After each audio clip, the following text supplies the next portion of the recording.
Hola, ¿qué tal? Mi nombre es Alejandro Catasús y bueno, yo fui estudiante de Publicidad y Relaciones Públicas en la UIC y mi paso por la universidad lo recuerdo como unos años muy divertidos, los cuales pues aprendí mucho, pero sobre todo lo recuerdo como unos años muy divertidos. Bueno, un poco mi trayectoria cuando acabé la universidad, ¿no? Un poco la metamorfosis que yo he vivido hasta el día de hoy, pues al acabar la carrera de publicidad en la UIC, estuve durante un año en una agencia de publicidad y comunicación, luego me moví al sector de los eventos, en el cual he estado 6 años como como uno de los organizadores del festival White Summer que se celebró en la Costa Brava.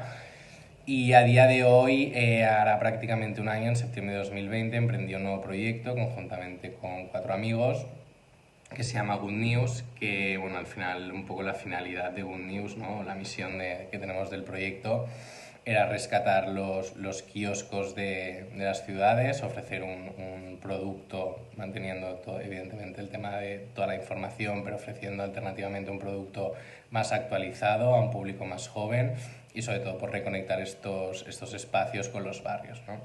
Entonces, bueno, a mí lo que me gustaría destacar, ¿no? en el vídeo o el consejo que yo os puedo dar es que en momentos de crisis, momentos que no tenemos un contexto a nivel global pues fácil, también son oportunidades. Y si tenéis ideas, sea el momento que sea, yo lo que os recomiendo y lo que me gustaría trasladar es que si creéis firmemente en ellas y creéis que puede funcionar y sobre todo que aporta un valor, tirarla hacia adelante y no os detengáis.